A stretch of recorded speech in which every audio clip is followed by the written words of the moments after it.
Hello guys! Magandang hapon sa inyong lahat. Ayan, napakainit na ngayon dito sa Calgary kahit naka-jacket tayo. Sinuot ko lang kasi kaninang umaga ano pa siya, +6. So ngayon ay +17 na. Spring na ba? Mamaya gulatin na naman tayo ng Sa snow. Monday ata malamig ulit, magma-2. Pero -2 lang yung pinaka ano niya. -2, oo. Okay na, like mga 1 digit na lang. Okay 'Di ba? Hopefully, wala namang sign. Ay, sa Saturday pala may 40% pa Na? ng chance ng snow. Pero, yan sa buong linggo na susunod, wala na. Ano ulit? Yan, kasi kung ano naman, may pumatak sa Sabado, ay madali na yung mawawala. Wala na yun. Ayan. Wala na rin. Tingnan nyo naman, oh, tuyong-tuyo na ang ating snow sa paligid. Ganda ng weather. Maganda. Sa ganito dahil ano na eh. Spring na eh. Tas clear skies na. Ayan. Yan. Wag na naman sana tayo paasahin, no?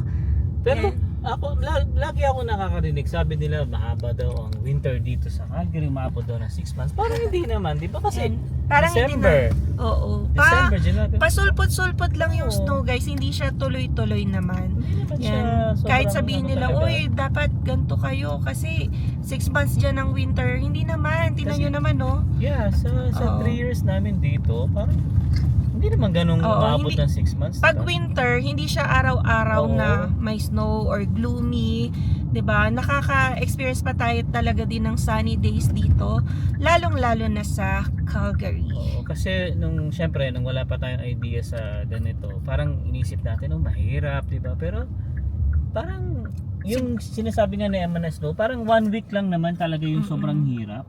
Yan, unless mapunta ka talaga sa ibang provinces Oo. na laging nag-snow. Yeah. Ayan. So, piliin nyo lang din. Yan. Kung gusto nyo pa mas bawas ng snow dito sa Calgary, syempre, BC. Ayun. Yun naman ang lagi. Ayun, The okay. best naman Grabe ang talaga init. yun. Yeah. Tsaka dito sa Calgary naman, let's say mag-snowman siya ng, sabi mo ng buong araw.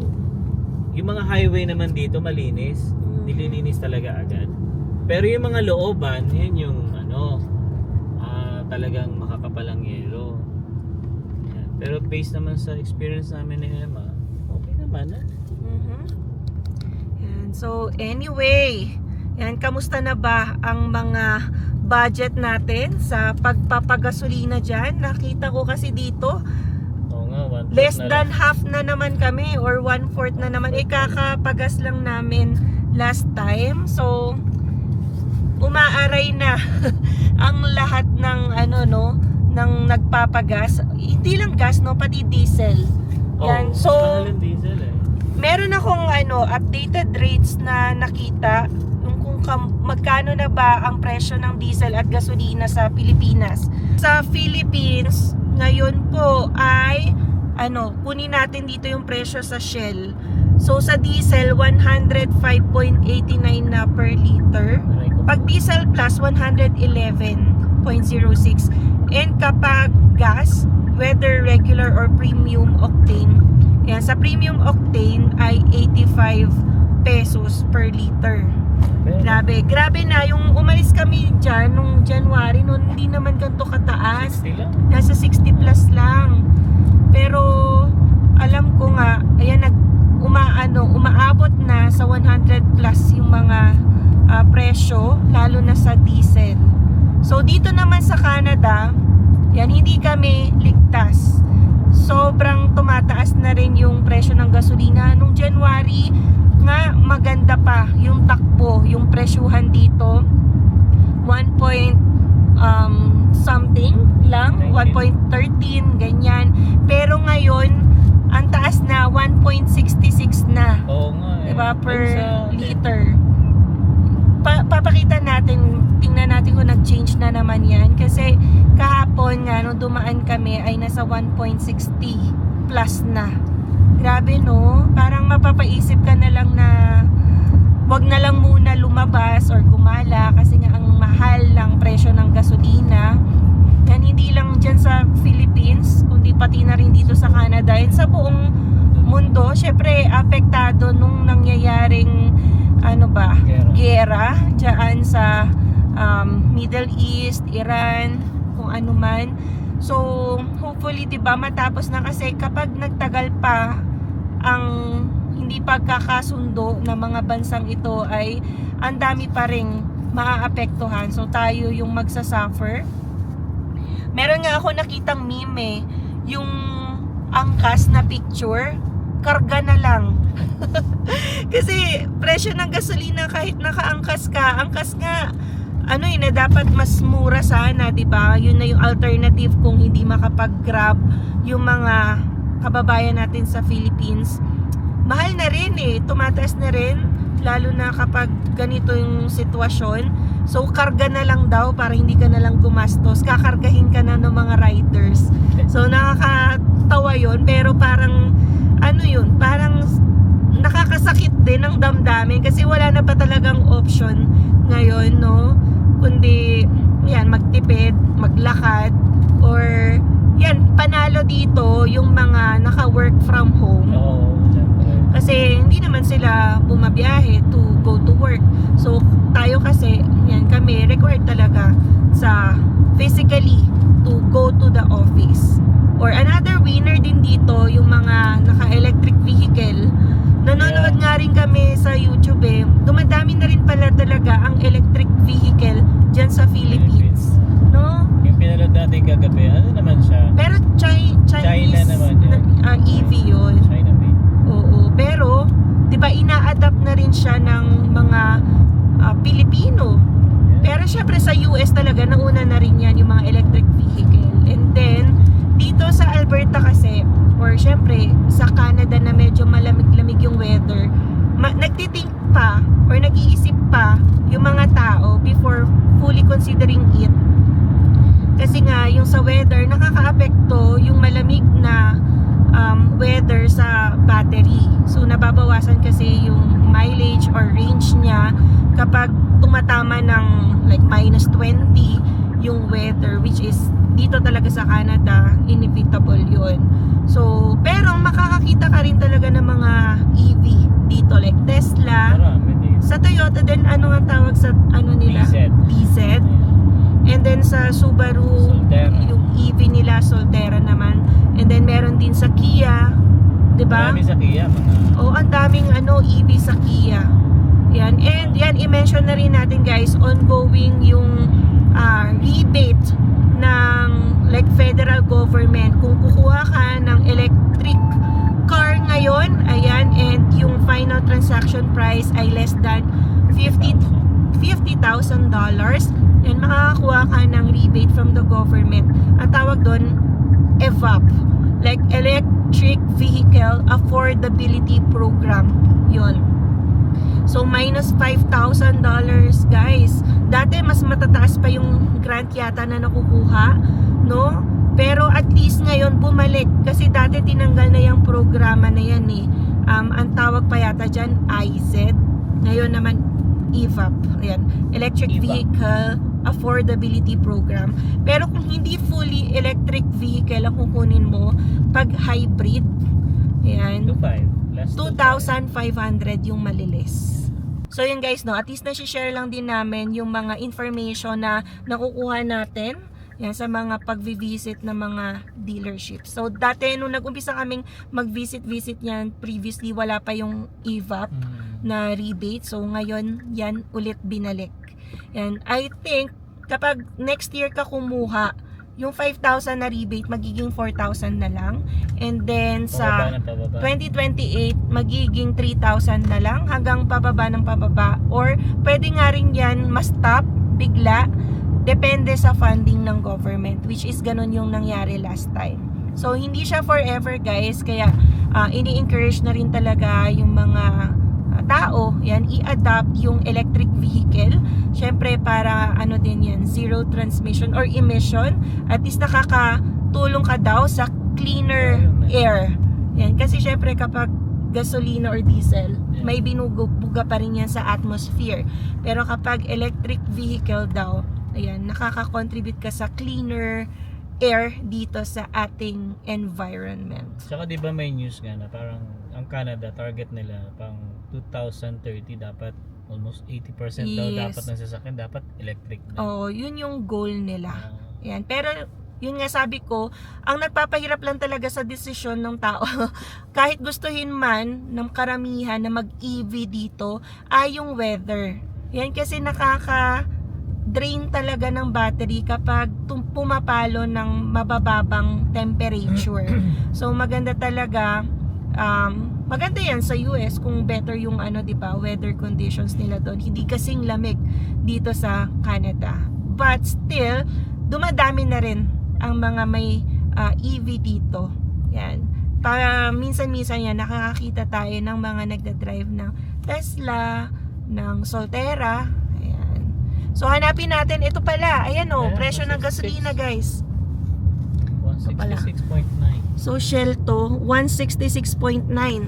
Almost 167 na. So, meron pa kaming madadaanan na gasolinahan malapit sa amin. Ayan. Feel ko Shell din yun eh. Shell din. So, most likely, nasa ganyan range. So, guys, no, coming from 1.1, Pinakamura natin baby 0.97. kailan yun? Yung dati, nung sa Costco. Oh, di ba? Nagpagas ako. Yun yung Diba? pinakamura ko. 0.97 pa ngayon. Grabe, 1.67. Grabe tinaas. Siyempre, ano yan eh, tuloy-tuloy yan hanggang ma-reach yung consumer. So, consumers din yung magsasuffer. Ah, Kapag mataas yung gasolina, mataas yung delivery, mataas yung transportation costs. So, mag-i-increase din sila ng presyo ng mga bilihin. Ay, nako. ang nakikita kong pinakakawawa dyan, syempre, especially sa bansa natin, yung ganong presyo na 100 per liter. Ang sakit nun. Yan kasi parang Masakit halos kapresyo ng Canada. Tama ba? Yung Alberta, yung presyo dyan sa Philippines, diba? Tapos knowing na yung kinikita ng isang ordinaryong mamamayan, hindi naman sapat. Yan para, diba, sa ganyang presyo ng gasolina or diesel. Kaya yun ang hirap lang din talaga ng current situation. Mas mahirap kumpara nung pandemic. Nung pandemic, hindi ganyan ka taas ang presyo ng diesel at gasoline.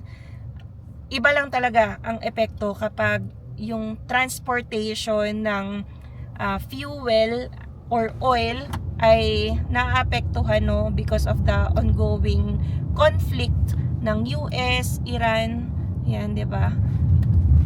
And like other countries din na dadadamay. Isipin nyo na lang guys dito sa Calgary. I mean sa Alberta, meron kaming talaga ng Production ng oil. Yan, Pero ito talaga yung parang nag-generate ng Oo. super laking revenue sa Alberta yung oil and gas nila. pero still na tumataas pa rin yung presyo talaga. Yes. Syempre, ano ba yan? Supply and demand. Ayan. So, tiba-tiba ang nasa oil and gas industry Yes. ngayon.